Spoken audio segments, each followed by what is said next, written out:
अनमोल मोती कार्यक्रम में आपका स्वागत है। ओम शांति।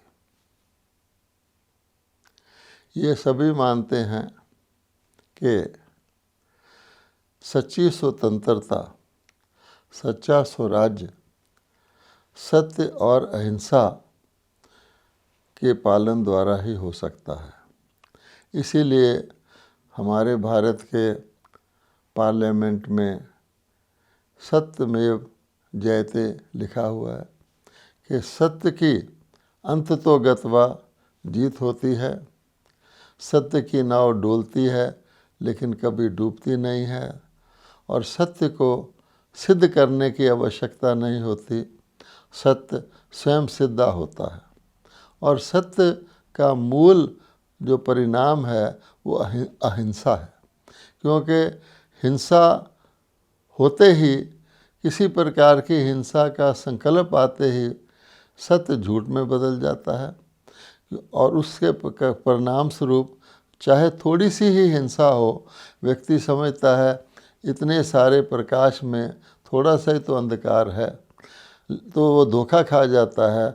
और वो थोड़ी सी मिलावट जो है वो धीरे धीरे बढ़ते बढ़ते मिलावट इतनी हो जाती है कि असल गुम हो जाता है, और एक दिन तो मिलावट को समाप्त करके नकली ही ले आया जाता है। जैसे हम देखते हैं, अगर हम युगों को देखें तो हम कहते हैं स्वर्ण युग से, गोल्डन एज से सिल्वर एज आ गई, सिल्वर एज से घट के कॉपर एज आ गई, और कॉपर एज से घट के आयरन एज आ गई। पहले तो सोने में चांदी मिलाते थे, फिर थोड़ा सा तांबा मिलाते थे। अब मनुष्य ने सोचा मिलावट की क्या ज़रूरत है, नकली सोना ही तैयार कर लो। इसलिए कहा जाता है द्वारका भी सोने की थी, लंका भी सोने थी, लेकिन रावण की लंका नकली सोने की थी। तो कहावत भी है, all that glitters is not gold. हर चमकीली चीज़ असली सोना नहीं होती। तो इस प्रकार से मनुष्यों ने क्या किया है कि वो जो सत्यमेव जयते और अहिंसा परमो धर्मा, वो सत्य और अहिंसा जिसके आधार पर सतयुग की स्थापना हुई थी। सतयुग का मतलब ही है सत्य का युग, सच्चा युग। इसीलिए उसको स्वर्ण युग कहा जाता है कि जब मनुष्य सच्चे सोने की भांति थे, कोई भी विकार का नाम निशान नहीं था, सर्वगुण संपन्न थे, संपूर्ण निर्विकारी थे। उस समय यही भारत स्वर्ग था, बल्कि भारत ही सारा विश्व था। भारत के विश्व महाराजन महारानी ही चक्रवर्ती महाराजा महारानी थे। इसलिए कहा गया कि सारा विश्व ही भगवान आकर के नरक से स्वर्ग बनाते हैं। आज तो विश्व देशों में बटा हुआ है, टुकड़े टुकड़े है, लेकिन टुकड़े भी कंप्लीट से होते हैं। पहले 1 से 2 हुए, कहते हैं द्वैत आया, धीरे धीरे 4 भाग हो गए, अब तो ज़र्रा ज़र्रा हो गई है दुनिया। यहाँ तक के मनुष्यों ने भगवान को भी, क्रिएटर को भी ज़र्रे ज़र्रे में कह दिया है। तो कहने का भाव ये है, ये बात सिद्ध होती है कि हिंसा का शुरू होना ही गिरावट का शुरू होना है, और हिंसा के अति चरम सीमा पर पहुंचने से विनाश हो जाता है। और ये कहावत भी हमने सुनी होगी कि बहुत सियानप जम का भय व्यापे। जब मनुष्य बहुत ज़्यादा होशियार हो जाता है, अपने आप को भगवान समझने लगता है, जैसा कि भगवत गीता के 16वां अध्याय में कहा गया है कि आसुरी संपदा का मनुष्य समझते मैं ही सब कुछ हूँ, मैं ही भगवान हूँ, और होता उसका जीवन पापी, भोगी और पतित है। उस समय फिर विनाश आता है, जम का भय आ जाता है। मनुष्य स्वयं ही अपने कुल का नाश कर लेता है, जैसा कि शास्त्रों में कहा गया है, यादवों ने अपने ही पेट से मूसल निकाल कर अपने ही कुल का विनाश कर लिया। वो दृश्य हमारे सामने है। आज हमारे वैज्ञानिकों ने ऐसे भयंकर परमाणु शस्त्रों का आविष्कार किया है, जिससे चाहे कोई पहले चलाए या बाद में चलाए, परमाणु शस्त्रों से सारी पापी मनुष्य सृष्टि का, कलयुग का अंत साफ साफ दिखाई दे रहा है। और ये अवश्यम भावी है, ये सोचना तो बिल्कुल ही खाम ख्याली होगी कि किसी दिन ये परमाणु शस्त्र समुद्र में फेंक दिए जाएंगे या डिफ्यूज़ कर दिए जाएंगे या नष्ट कर दिए जाएंगे। ये नष्ट नहीं होंगे, बल्कि इनसे पुरानी पाप की दुनिया नष्ट होगी। अब भगवान कहते हैं इसमें भी कल्याण है। It is also a blessing in disguise, क्योंकि अगर पाप का नाश नहीं होगा तो फिर सत्य धर्म की स्थापना कैसे हो सकती है। अब अगर आप विचार करेंगे तो आपको हैरानी होगी, ये इन शस्त्रों का आविष्कार भी शास्त्रों से हुआ है। वास्तव में तो ज्ञान का पर्पस होता है अंधकार को दूर करना, ज्ञान का पर्पस होता है अहिंसा की दुनिया को स्थापित करना, क्योंकि सत्य और अहिंसा एक दूसरे के पूरक हैं। अहिंसा होगी तो सत्य होगा और सत्य होगा तो अहिंसा अवश्य होगी। जैसे सूर्य होगा तो रोशनी अवश्य होगी और जहाँ पूर्ण प्रकाश है वहाँ सूर्य अवश्य होगा। अब आप देखिए, हम मनुष्य शास्त्रों में जो कुछ लिखा हुआ है उसको ज्ञान मानते हैं और शास्त्रों को सर्वोपरि मानते हैं।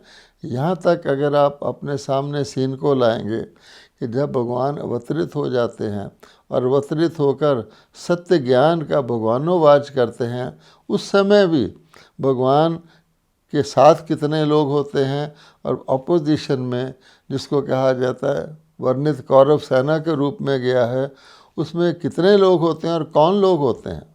तो आप देखेंगे उसमें द्रोणाचार्य, अर्थात आचार्य कहते हैं जो शास्त्रों के लिखने वाले, शास्त्रों के ज्ञाता, शास्त्रों के प्रकांड पंडित हैं। कृपाचार्य, नाम कृपाचार्य रखा हुआ है, अर्थात शास्त्रों से हमें दूसरों पर कृपा करने की, दूसरों पर मर्सी करने की, कंपैशन और काइंडनेस की ज्ञान मिलता है, ऐसा क्लेम किया जाता है। लेकिन अगर आप गौर से देखेंगे, वो मनुष्यकृत शास्त्रों की अथॉरिटी हैं और इतनी है कि भगवान का भी सामना करने को तैयार हैं, भगवान की मानने को नहीं तैयार हैं। वो कहते हैं जिसको हम परमात्मा कह रहे हैं वो परमात्मा है। आप परमात्मा स्वयं आकर ब्रह्मा के जी के द्वारा हमें परिचय भी दे रहे हो तो भी हम नहीं मानेंगे कि आप परमात्मा हो। और कहा जाता है कि ब्रह्मा भी उतर आए तो शास्त्रवादी कहता है मैं ब्रह्मा की नहीं मानूंगा, जो शास्त्रों में ज्ञान लिखा है उसकी मानूंगा। अब आप देखिए हुआ क्या है। हम श्रीमद् भगवत गीता को शास्त्र श्रोमणि मानते हैं, अर्थात अन्य सभी शास्त्रों से श्रेष्ठ मानते हैं और उसमें सभी शास्त्रों का सार मानते हैं। इसलिए इसको सर्वशास्त्रमयी शिरोमणि श्रीमद् भगवत गीता कहा गया है। और क्योंकि इसका टाइटल ही है श्रीमद् भगवत गीता, अर्थात परमात्मा के द्वारा स्वयं दिया हुआ ज्ञान, तो परमात्मा के द्वारा स्वयं दिया ज्ञान होने के कारण भगवत गीता को फर्स्ट पर्सन में अर्थात प्रथम वाक्य में लिखा गया, मैं के रूप में कहा गया है, मैं परमात्मा ऐसे कहता हूँ। अब ये सारी बातें इस बात को तो सिद्ध करती हैं कि परमात्मा ने कभी धरती पर आकर ज्ञान दिया था, क्योंकि परमात्मा के पास अगर गति सदगति का ज्ञान है और मनुष्यों को गति सदगति की आवश्यकता पड़ जाती है तो परमात्मा का ज्ञान मनुष्यों के लिए ही तो है। एक डॉक्टर के पास उपचार है तो मरीजों के लिए ही है। अगर कोई डॉक्टर पूरी डॉक्टरी पढ़ा हुआ हो लेकिन वो किसी मरीज़ का इलाज ही ना करता हो, उसको कौन मानेगा। लेकिन यहाँ तो सभी मनुष्य जब भी दुखी होते हैं, जब भी रोगी होते हैं तो परमात्मा को पुकारते हैं, बल्कि इतना पुकारते हैं कि अब उनकी पुकार बढ़ती जा रही है, जैसे जैसे दुख बढ़ता जा रहा है, क्योंकि वो देख रहे हैं कि हिंसा की बजाय अहिंसा की बजाय कितनी घोर हिंसा हो रही है, खून नाहक हो रहा है, ऐसे ऐसे विनाश की सीन नज़र आ रहे हैं कि महिलाएं, बच्चे, बिल्कुल वो लोग जो बूढ़े हैं, जो चल फिर भी नहीं सकते, उनको विनाश किया जा रहता है, उनकी धड़ाधड़ मृत्यु की जा रही है। कोई समय था जब एक व्यक्ति को कोई मार दे तो कितना लंबा कोर्ट में मुकदमा चलता था, आज तो कोई पूछने वाला ही नहीं है, किसके पास जाएं। तो इसलिए ऐसी परिस्थिति में व्यक्ति सोचता है कि इतनी हिंसा कहाँ से आ गई। अब आप देखिए, भगवान के ज्ञान से तो अहिंसा परमो धर्म और सत्य की दुनिया स्थापित होती है, लेकिन शास्त्रों के ज्ञान से क्या हुआ। अब जिस ग्रंथ को हम सर्वशास्त्रमय शिरोमणि मानते हैं, जिसको हम भगवानों वाच मानते हैं, उसके अंदर ही हमने उसको इस प्रकार से उसकी परिभाषा कर दी है कि भगवान ने आकर के बुराई पर अच्छाई की विजय प्राप्त करने के लिए, अधर्म को समाप्त करके धर्म की स्थापना करने के लिए हिंसक युद्ध कराया था। अब कितनी विडंबना है, कैसी विडंबना है, हम भारतवासी कभी सोचते ही नहीं हैं। और हमने भी जो गीता को सम्मान देते हुए, भगवान के वाक्यों को सम्मान देते हुए और उसके अंदर बहुत सारी जो अच्छी बातें लिखी हुई हैं उसको सम्मान देते हुए, हमने बिना विचार किए, बिना सोचे समझे इस बात को भी स्वीकार कर लिया है कि बुराई को ख़त्म करने के लिए या किसी भी प्रकार से जब आवश्यकता हो तो हिंसा करना जस्टिफाइड है, क्योंकि भगवान ने स्वयं हिंसा करवा करके अधर्म विनाश करके सत्य धर्म की स्थापना की थी। और आप देखेंगे इसी कारण हमने, अगर रामायण को ले लें तो श्री राम को भी दिखा दिया है, उन्होंने भी हिंसक युद्ध के द्वारा रावण रूपी बुराई को समाप्त किया। और सभी हमारे देवी देवताओं को हमने दिखा दिया है, उन्होंने हिंसा द्वारा ही धर्म की स्थापना की। किसी भी देवी को देख ले, किसी भी देवता को देख ले, उनके हाथों में हिंसक अस्त्र शस्त्र दिखा दिए हैं।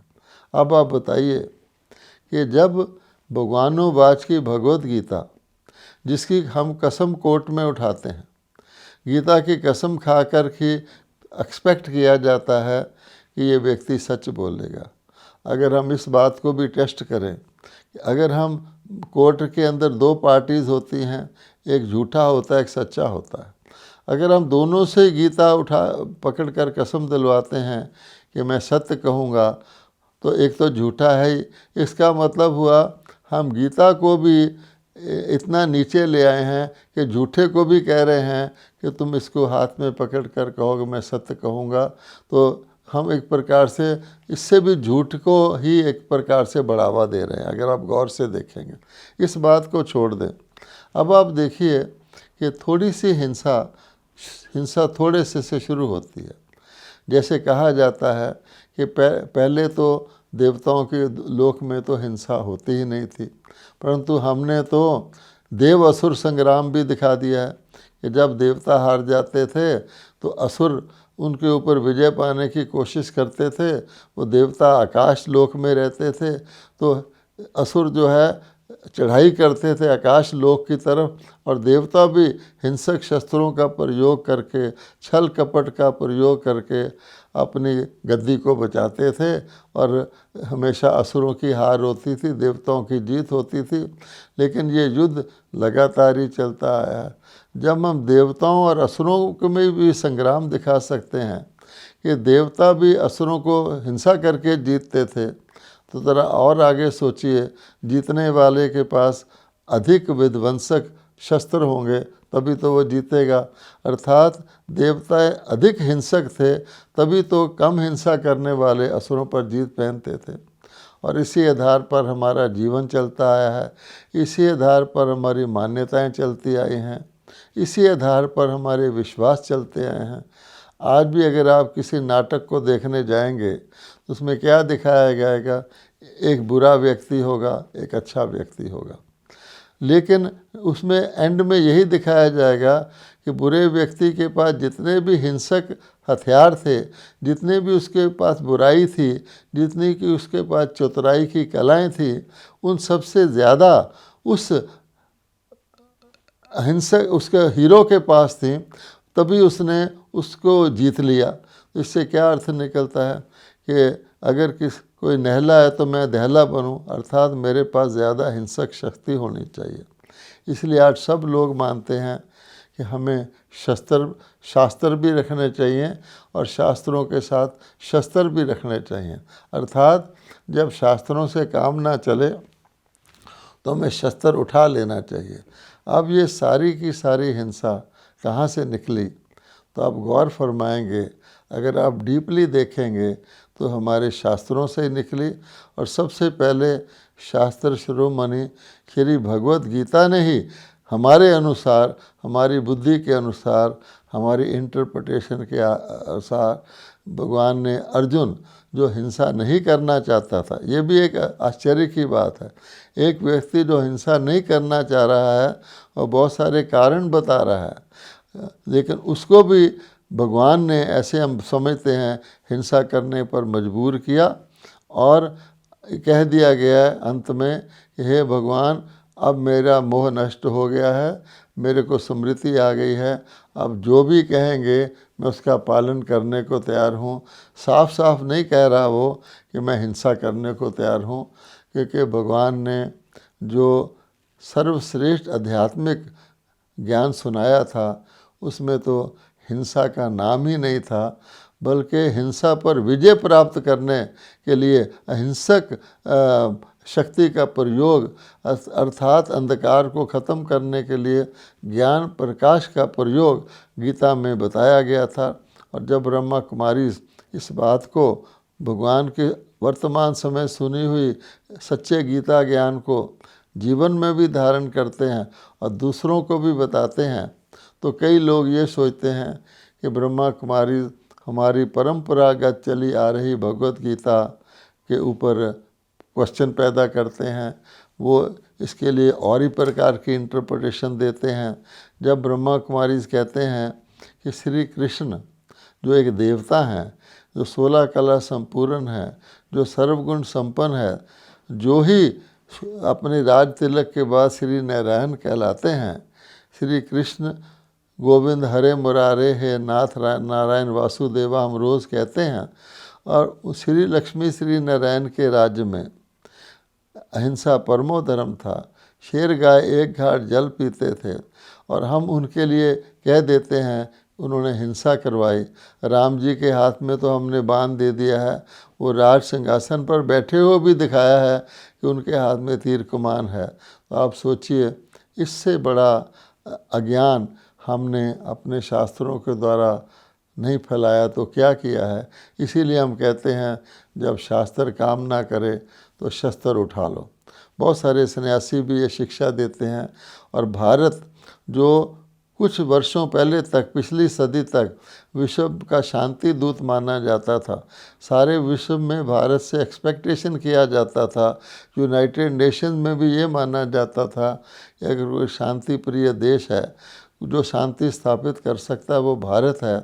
उस भारत को भी कहा जाता है किसी प्रकार के ऐसे ज्ञान ने मजबूर करके परमाणु शस्त्र तक बनाने के लिए तैयार कर दिया है कि वैसे तो हम शांत हैं, लेकिन अगर कह करके आवश्यकता हुई तो हम परमाणु शस्त्रों का प्रयोग करेंगे और हम अपने परमाणु शस्त्रों को और ज़्यादा अन्य संसारिक देशों के अनुसार ही और ज़्यादा पावरफुल बनाते जा रहे हैं। कितना हमारा धन उस पर व्यय होता है। एक देश जो हिंसा की शक्ति से चलता था, आज उसको कितना सारा अपना धन, कितने सारे आप संसाधन हिंसक युद्ध की तैयारी के लिए, जिसको हम वैसे बचाव का नाम लेते हैं, हर देश अपने वार मिनिस्ट्री को डिफेंस मिनिस्ट्री कहता है, नाम ऐसा देते कि जैसे हम अपने बचाव के लिए हिंसक शस्त्र तैयार कर रहे हैं।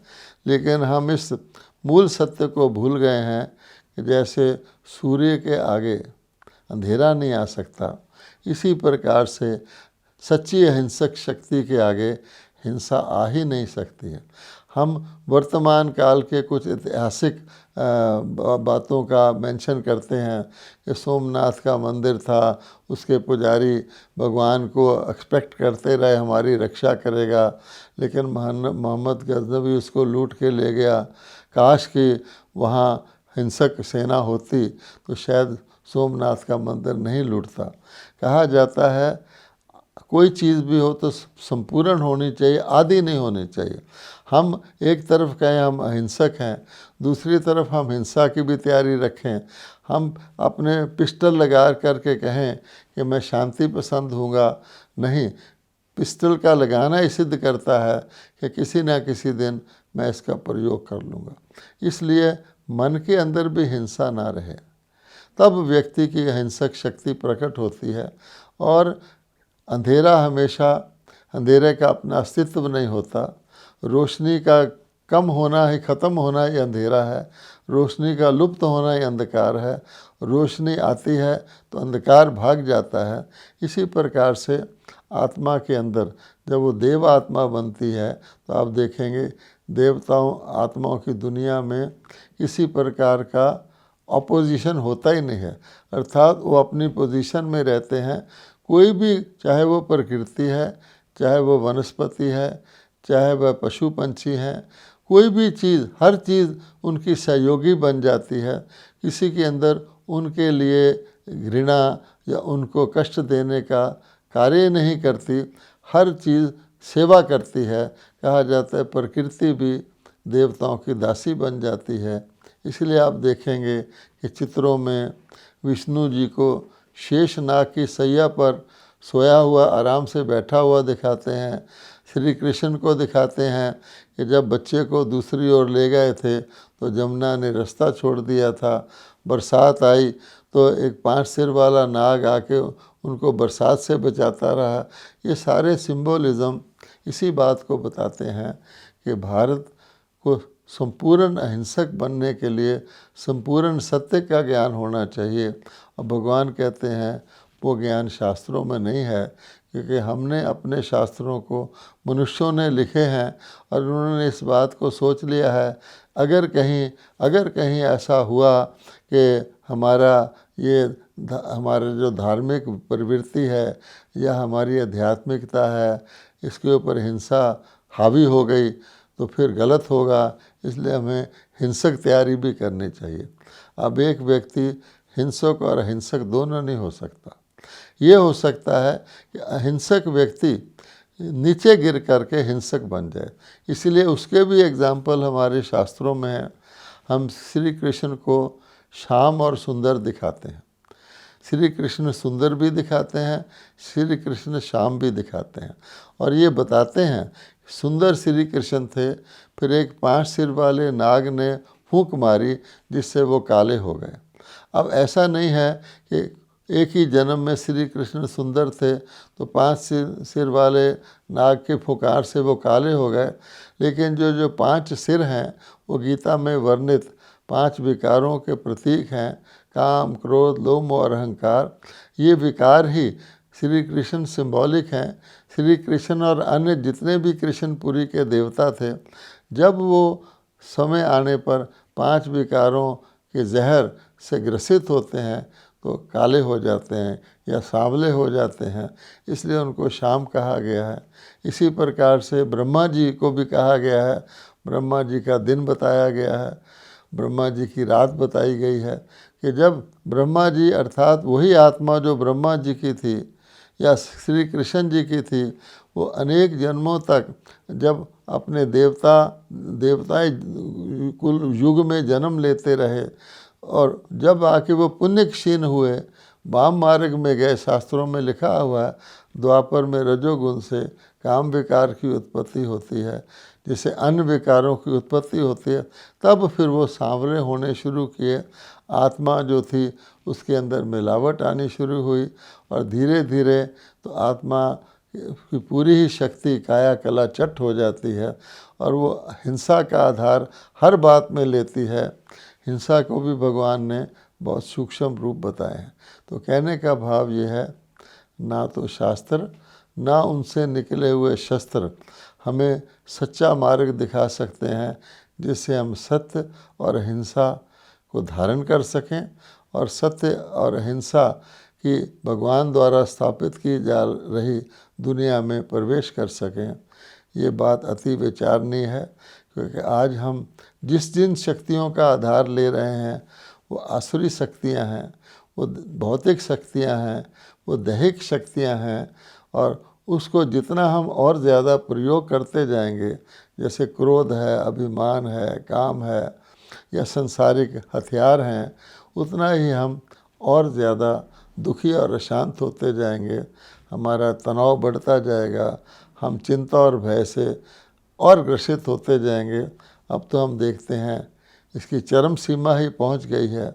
इसलिए हमें थोड़ा रुक करके विचार करना चाहिए कि हमें परमात्मा द्वारा दिए जा रहे सत्य ज्ञान को धारण करना है, सत्य को समझना है और उसकी अनुभूति करनी है।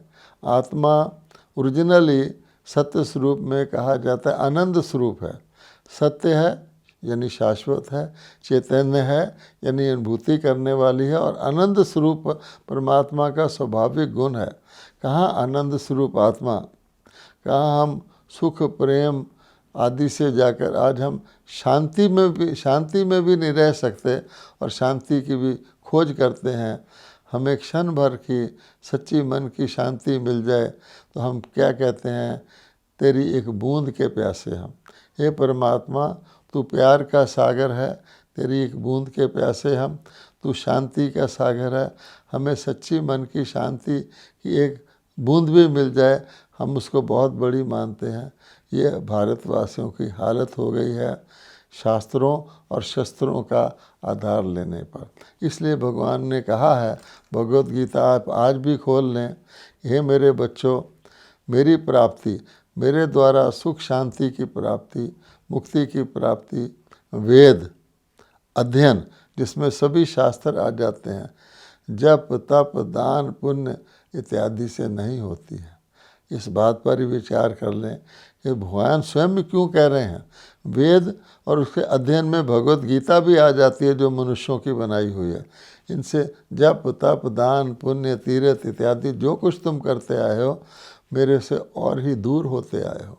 इसलिए ये समय है, ब्रह्मा कुमारी जिस बात का संदेश दे रही हैं विचार करने का, कि हम रुक करके देखें कि हमें ईश्वर द्वारा बताए गए सत्य और अहिंसा के मार्ग पर चलना है, या हम जो कुछ करते आए हैं उससे इस पाप की दुनिया में जो दुष्कर्मियों की गुर्निया है उसके द्वारा हमें विनाश को प्राप्त होना है।